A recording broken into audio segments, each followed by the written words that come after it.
মান কুনতু মাওলাহু ফাহাদ আলিউন মাওলাহু। এই হাদিসের আলোকে হযরত আলী রাদিয়াল্লাহু তাআলা মাওলা, তাতে কোনো সন্দেহ নেই। আসসালামু আলাইকুম ওয়া রাহমাতুল্লাহি ওয়া বারাকাতুহু। বিসমিল্লাহির রহমানির রহিম। সম্মানিত দর্শক, ইমামত এবং খেলাফত এটা এক অভিন্ন, নাকি তার মধ্যে পার্থক্য এবং ভিন্নতা আছে? এই হলো আজকের আলোচ্য বিষয়।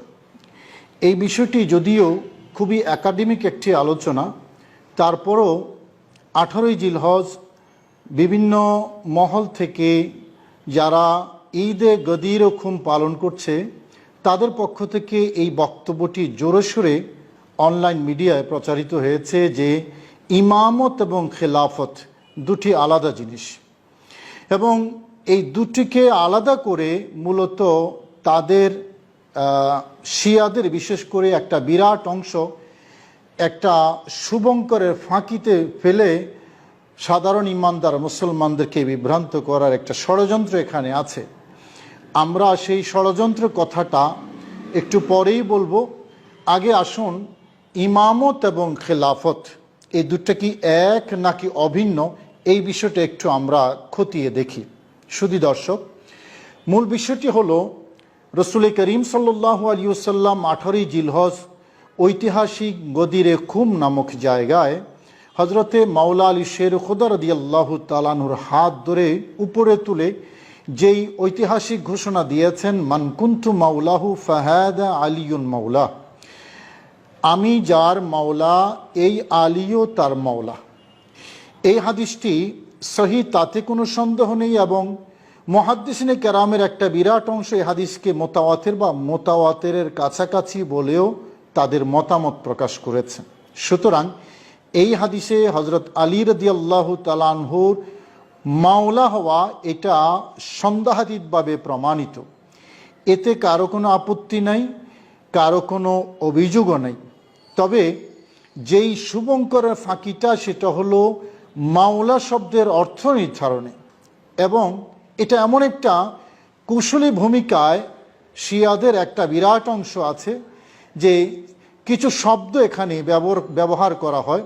সেই শব্দগুলো প্রাথমিকভাবে শুনতে আপনার কাছে ভালোই লাগবে, কিন্তু এর পেছনেই মূলত ষড়যন্ত্রের সূত্রপাতটা মূলত এখান থেকেই হয়। যেমন মাওলাইয়ত, মাওলাই কায়নাতের মাওলাইয়ত, এবং মাওলার অভিষেক, এবং ইমামত, ইমামতের অভিষেক, এই শব্দগুলো একসাথে, বেলায়াতের অভিষেক একসাথেই মূলত তারা পড়ে, অর্থাৎ জড়ো করে একটা প্যাকেজের মতো, মাওলাইয়ত, ইমামত, বেলায়ত। তো আপনি যখন শুনবেন আপনার কাছে মনে হবে যে সবগুলো একই জিনিস। একদিকে মাওলাইয়ত বলল, আরেকদিকে বেলায়াত বলল, মাঝখানে ইমামত বলল, কিন্তু ফাঁকিটা এই জায়গায়। মাওলা আলী শের খুদার মাওলাইয়ত নিয়ে কোনো প্রশ্ন নাই, এবং এই হাদিসের আলোকে মাওলা আলী শের খুদা মাওলা, ইমানদারের মাওলা, রসুল করিম সাল্লাল্লাহু আলাইহি ওয়াসাল্লাম যাদের মাওলা, মাওলা আলী শের খুদা তাদের মাওলা, কোনো সন্দেহ নেই। কিন্তু মাওলা শব্দের মাঝখানে, মাওলাইয়তের মাঝখানে ইমামত শব্দ যুক্ত করে, এবং ইমামত এবং খেলাফত আলাদা জিনিস, এই দাবি করে মূলত ষড়যন্ত্রের জালটা বিস্তার করা হয়। শুধু দর্শক, এই হাদিসের ব্যাখ্যা ইমামতের অভিষেক বলাটা কি বুঝাতে চাওয়া হয়? যে মাওলা মানে ইমাম। মাওলা আলী শের খুদা রাদিয়াল্লাহু তাআলা আনহু তিনি যে মাওলা, তাতে কোনো সন্দেহ নাই, কিন্তু মাওলা শব্দের অর্থ ইমাম, এটা নির্ধারণ করে ইমামতের অভিষেক বলা, এই জায়গাটা হলো শুভঙ্করের ফাঁকি। যখন এই জায়গাটায় ইমামতের অভিষেক বলা হয়, এবং ইমাম তো নবীজির পরে হজরতে আবু বকর সিদ্দিক রাদিয়াল্লাহু তাআলা আনহু, এটা দ্বারা যখন আপত্তি আসে, এবং সাধারণ মানুষ সে আপত্তিটা খুব জোরে সুরে করে, একেবারে মূর্খ যারা, তারাও জানে নবীজির পরে ইমাম এবং খলিফা হজরত আবু বকর সিদ্দিক। যখন এই আপত্তি আসে, বা এই আপত্তি থেকে বাঁচার জন্য তারা যেই জিনিসটি সামনে আনে, অনেকটা তকিয়াবাজি করে, যে না না না, ইমাম এবং খলিফা তো আলাদা জিনিস, ইমামত এবং খলিফা এক জিনিস নয়, খেলাফত এক জিনিস নয়, ইমামতকে খেলাফতের সাথে মেলানোই যাবে না, খেলাফত আলাদা জিনিস, ইমামত আলাদা জিনিস। মূলত ওই অভিযোগ থেকে বাঁচার জন্যই তারা এই বক্তব্যটা দেয়। শুধু দর্শক, আসলে জানার বিষয় হলো তাদের ষড়যন্ত্রটা কোথায়, একটু পরেই বলবো। প্রথমে জানতে হবে আমাদের ইমামত এবং খেলাফত এটা কি এক জিনিস নাকি আলাদা জিনিস। শুধু দর্শক, প্রথমে হাদিস শরীফ, রসুল করিম সাল্লাল্লাহু আলাইহি ওয়াসাল্লাম হাদিসে পাক ইরশাদ করেছেন, আল আইম্মাতু মিন কুরাইশ, ইমাম হবে কুরাইশদের পক্ষ থেকে, কুরাইশ বংশ থেকে। আইম্মা শব্দটি ইমাম শব্দের বহুবচন। নবীজি বলেছেন আল আইম্মাতু মিন কুরাইশ। এই হাদিসটি সর্বজন গৃহীত একটা হাদিস এবং অথেন্টিক সহিহ হাদিস, কোনো সন্দেহ নেই। রসুল করিম সাল্লাল্লাহু আলাইহি ওয়াসাল্লাম আর ইন্তেকালের পরে খলিফাকে নিযুক্ত হবেন। আনসারি সাহাবীরা আসলেন, তাদের দাবি উপস্থাপন করলেন। খুব সংক্ষেপে বলছি, সাকিফা বনি সায়েদার ঘটনা, ইতিহাস আপনাদের সকলেরই জানা। সাহাবাই কেরাম একত্রিত হলেন ওই সাকিফা বনি সায়েদা, মসজিদ নববী থেকে খুব কাছেই, একেবারে কয়েক গজ দূরত্বে অবস্থিত সেই জায়গাটা। এখন অবশ্য সমতল করে দেওয়া হয়েছে, অনেকেই চেনে না। সেই জায়গায় যখন আনসারি সাহাবীরা খেলাফতের দাবি করেছেন, তখন আবু বকর সিদ্দিক রাদিয়াল্লাহু তাআলা আনহু সহ উপস্থিত সাহাবায়ে কেরাম তাদের দাবি খণ্ডন করেছেন যেই হাদিস দিয়ে, যে খেলাফত ওখানে নয়, খেলাফত হবে কুরাইশ থেকে। যে হাদিস দিয়ে তাদের দাবি খণ্ডন করেছেন আনসারি সাহাবায়ে কেরামের, সেই হাদিসটা হলো এই হাদিস। কি হাদিস? আল আইম্মাতু মিন কুরাইশ, ইমাম হবে কুরাইশদের পক্ষ থেকে।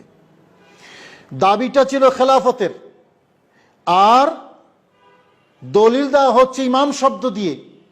শুধু দর্শক, ইমাম কুরাইশ থেকে হবে এই হাদিস দিয়ে দলিল দেওয়া হচ্ছে খেলাফতের যেই ইস্যু, সেই ইস্যুর বিপরীতে যে খলিফা তোমাদের পক্ষ থেকে নয়, খলিফা হবে কুরাইশ থেকে। এই খলিফা কুরাইশ থেকে হবে, খেলাফত কুরাইশ বংশে হবে, এটা বুঝাবার জন্য পেয়ারা নবী রসুল করিম সাল্লাল্লাহু আলাইহি ওয়াসাল্লামের হাদিস উপস্থাপন করেছেন। কোনটা? যেই হাদিসে ইমামতের কথা আছে, আল আইম্মাতু মিন কুরাইশ। তাহলে হাদিস দ্বারা কি প্রমাণ হলো? যে খেলাফত এবং ইমামত একই জিনিস। যদি খেলাফত ইমামত ভিন্ন দুটি জিনিস হতো, তাহলে এই হাদিস দিয়ে খেলাফতের দলিল দেওয়া জায়েজ হতো না।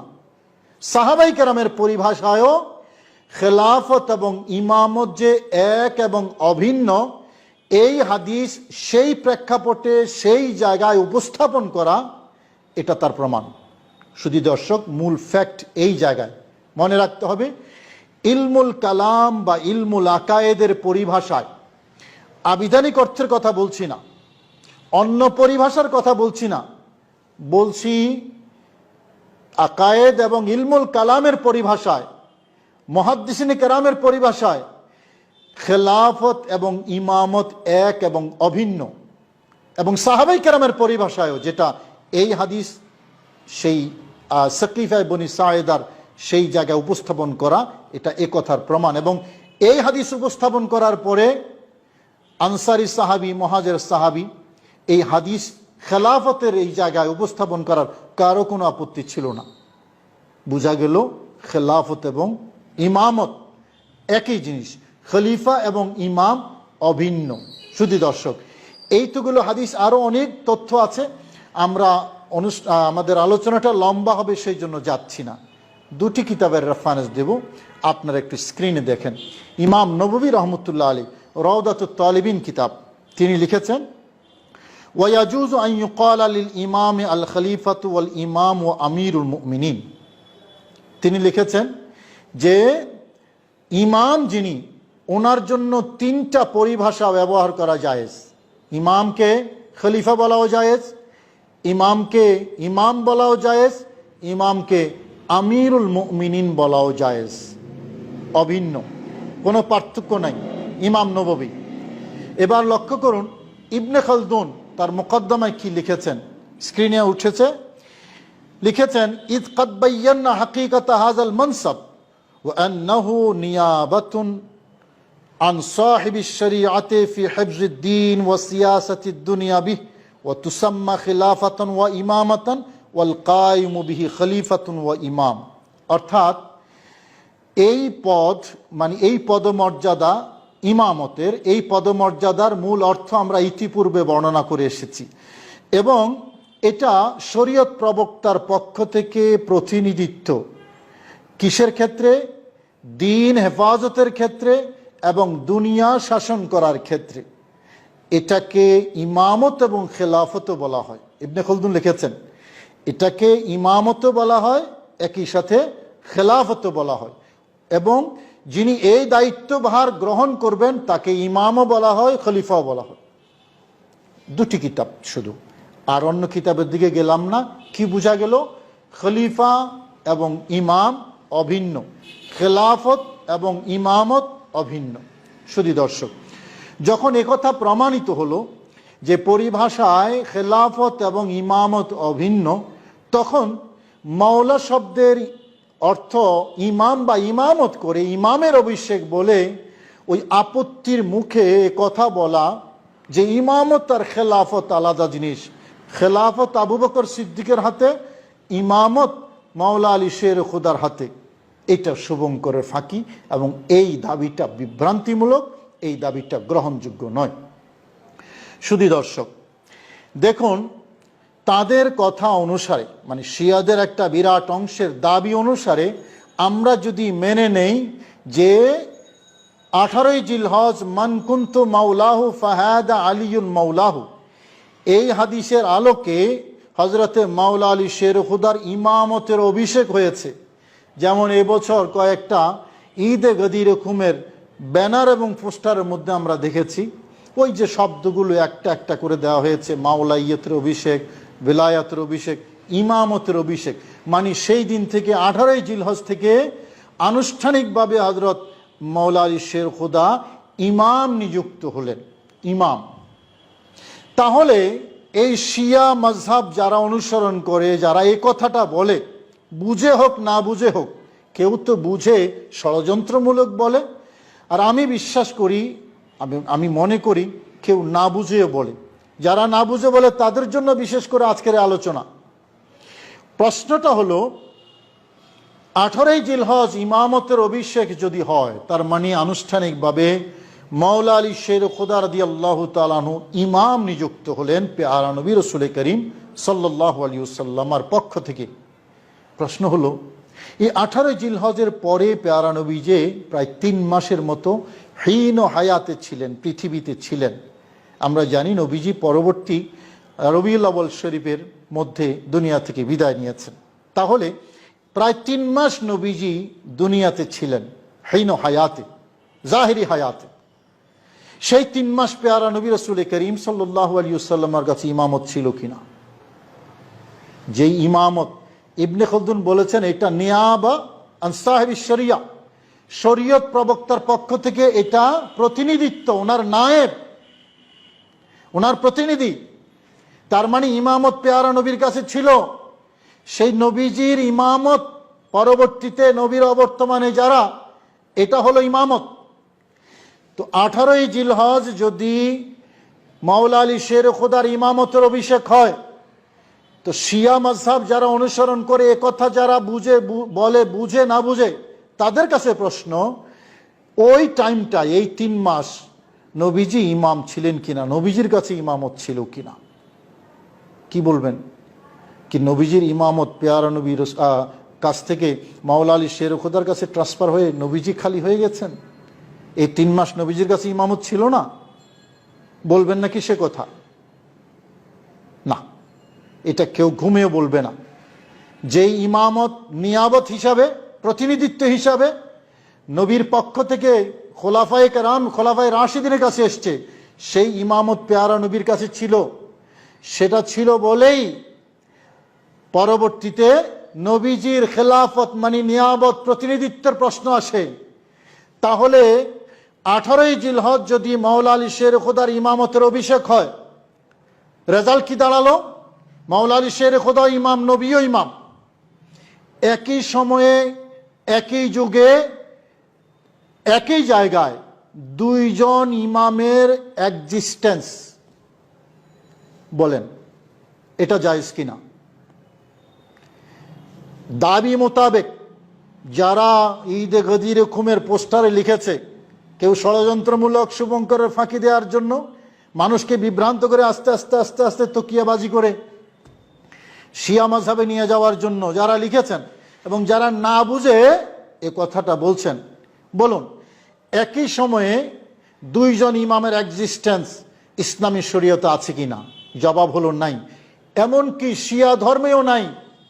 শরহে উসুলে কাফি শিয়াদের একটা কিতাব, সেই কিতাবের মধ্যে আছে লা ইয়াজতামিউ ইমামানে ফি আসরিন ওয়াহিদ, দুইজন ইমাম এক যুগে একত্রিত হয় না, ইমাম একজন থাকে তাদের কিতাবের মধ্যেও।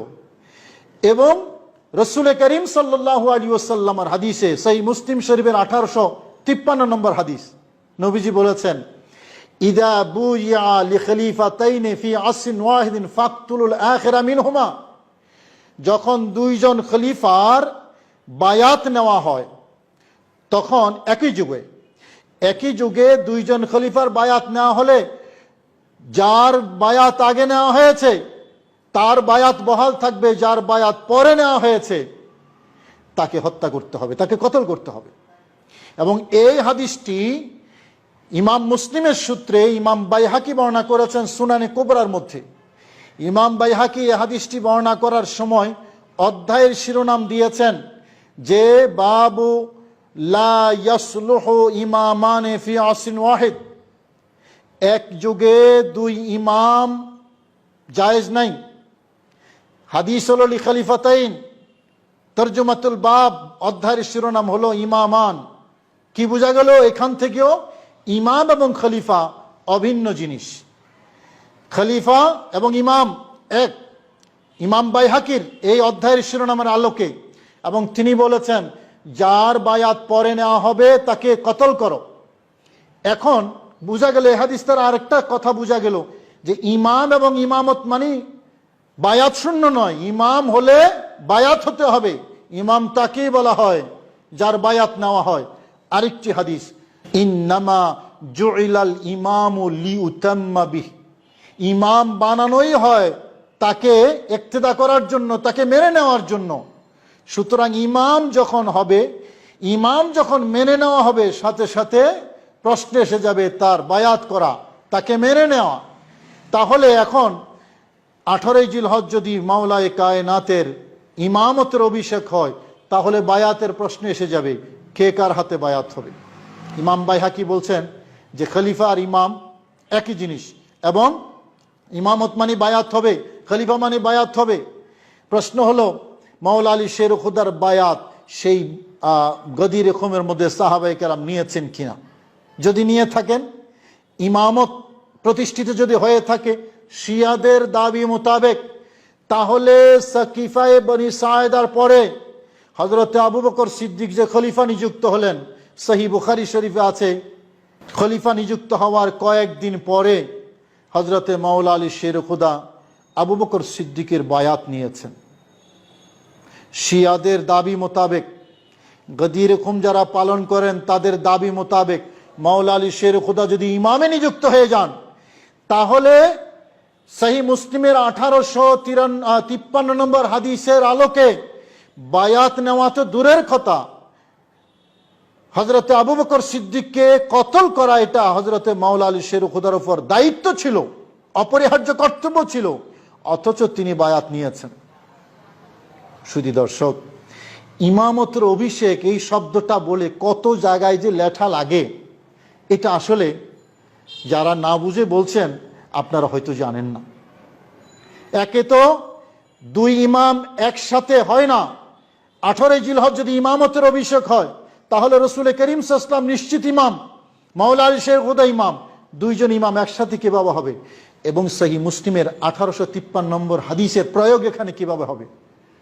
মাওলা আলী শের খুদার ইমামত যদি প্রতিষ্ঠিত হয়, নবীজির সাথে মাওলা আলী শের খুদার একই সাথে 3 মাসের মধ্যে ইমামত কন্টিনিউ করা, কিভাবে এটাকে সমন্বয় করা হবে? যখন নবীজিও ইমাম, নবীজির জীবদ্দশায় ইমামতের অভিষেক কিভাবে হয়? আবার যদি দাবি মোতাবেক ইমাম মেনে নেওয়া হয়, তাহলে আবু বকর সিদ্দিক তো মাওলা আলী শের খোদার বায়াত নেবেন, এটা ওনার উপর অপরিহার্য।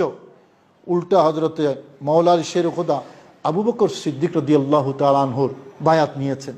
কি বলবেন, কি হজরত আলী রাদিয়াল্লাহু তাআলা বাধ্য হয়ে, ভয় পেয়ে, জীবনের ভয়ে বায়াত নিয়েছেন? যিনি হায়দারে কাররার, কাউকে ভয় করতেন না, তো তিনি যখন বায়াতে নিয়েছেন, সুতরাং বোঝা গেল ইমামতের অভিষেক হয় নাই। মাওলা মানে ইমাম নন, ইমামত নয়, মাওলা মানে অন্য কিছু।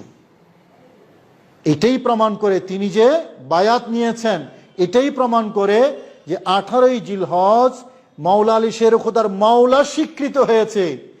ইমামত অর্থে মাওলা স্বীকৃত হয় নাই, অন্য অর্থে, যেটা আমি আগেই বলেছিলাম আপনাদেরকে আমার একটা আর্টিকেলে, যে সাহায্যকারী হতে পারে বা প্রিয় হতে পারে, মাহবুব হতে পারে, সেটা ভিন্ন আলোচনা, আজকের আলোচ্য বিষয় নয়। শুধু দর্শক, শুভঙ্করের ফাঁকিটা শুনুন। ওই যে বললাম যে তারা মাওলাইয়তের অভিষেক, তারপরে ইমামতের অভিষেক, বেলায়তের অভিষেক, এই শব্দগুলো একসাথে বলে ইমামতের অভিষেক মাঝখানে ঢুকিয়ে দিয়ে ফাঁকিটা কোথায় একটু খেয়াল করুন। ফাঁকিটা হলো এই জায়গায় যে যখন ইমামতের অভিষেক বলবে, ওই যে ওখান থেকে অভিযোগ আসবে, আর এই ইমাম তো নবীজির পরে হযরত আবু বকর সিদ্দিক, তখন বলবে না না, ইমাম আর খেলাফ, ইমাম আর খলিফত এক জিনিস না, ইমামত আর খেলাফত আলাদা জিনিস, এবং শিয়াদের কিতাবে সে কথাগুলো আছে। তো আপনাকে গিলাবে, হ্যাঁ খলিফা হলেন হযরত আবু বকর সিদ্দিক, ইমাম হলেন মাওলা আলী শের খোদা, গিলিয়ে আপনি যখন ইমাম মেনে নিয়ে যখন মোটামুটি শান্ত হবেন, একটা পর্যায়ে গিয়ে তারা বলবে এবং বলে, আরে ইমাম আর খলিফা তো একই জিনিস। 18ই জিলহজ ইমাম নিয়োগ করা মানে খলিফা নিয়োগ করা, নবীজি ডিক্লেয়ার করে গেছেন। নবীজির নিয়োগপ্রাপ্ত ঘোষিত ইমাম বাদ দিয়ে যারা আবু বকর সিদ্দিককে ইমাম বানিয়েছে, ওমরকে ইমাম বানিয়েছে, ওসমান গনি জিন্নুরাইনকে ইমাম বানিয়েছে রিদওয়ানুল্লাহি তাআলা আলাইহিম আজমাইন, এগুলো সবই অবৈধ। কারণ নবীজির ঘোষণার বিপরীতে আবার নির্বাচন করার কি আছে? এই 3 খলিফার ইমামতকে, খেলাফতকে অবৈধ প্রমাণ করার এই হলো শুভঙ্করের ফাঁকি, এই হলো ষড়যন্ত্র। এই ষড়যন্ত্রের সিঁড়িটা হলো ইমামতের অভিষেক, এই শব্দটা গদিরে খুম নামক এই অনুষ্ঠানে ব্যবহার করা। শুধু দর্শক, মাওলা মান কুনতু মাওলাহু ফাহাদা আলিয়ুন মাওলাহু, এই হাদিসের আলোকে হযরত আলী রাদিয়াল্লাহু তাআলা মাওলা, তাতে কোনো সন্দেহ নেই, কোনো সন্দেহ নেই। আহলে সুন্নাত ওয়াল জামাত নির্দ্বিধায় হযরত আলী মর্তুজা রাদিয়াল্লাহু তাআলা আনহুকে মাওলা, মাওলায়ে কায়নাত মনে করে। নবীজির হাদিস এবং মুতাওয়াতিরের কাছাকাছি হাদিস, এটা অস্বীকার করার কার বুকের ফাটা আছে? হ্যাঁ, ইবনে তাইমিয়া সহ যারা নবীর আহলে বাইত বিদ্বেষী, তাদের কথা ভিন্ন। কিন্তু এই মাওলা শব্দের বিকৃত, অন্যায্য, ভুল অর্থ করে ইসলামের একেবারেই মূলে কুঠারাঘাত করা, 3 খলিফার খেলাফতকে অবৈধ প্রমাণ করা, এবং তাদের আমলে যে কোরআনে কারীম সংকলন হয়েছে, জমা হয়েছে, এগুলাকে অবৈধ করা, ইসলামের থাকিটা আর কি? আল্লাহ পাক রব্বুল আলামিন আমাদের সবাইকে হেফাজত করুন। শুধু দর্শক, এই আলোচনাটা মূলত শুধুমাত্র তাদের জন্য যারা না বুঝে এই শব্দগুলো ব্যবহার করে এবং ওই পাতা ফাঁদে পা দিয়ে একটা বিভ্রান্তির মহাসাগরে অগ্রসর হচ্ছে। আসুন আমরা একটু চিন্তা করি, এই আলোচনাগুলো আমরা একটু ধারণ করি। আল্লাহ আমাদের সহি সমঝ নসিব করুন, এই প্রত্যাশায়। আসসালামু আলাইকুম ওয়া রাহমাতুল্লাহি ওয়া বারাকাতুহু।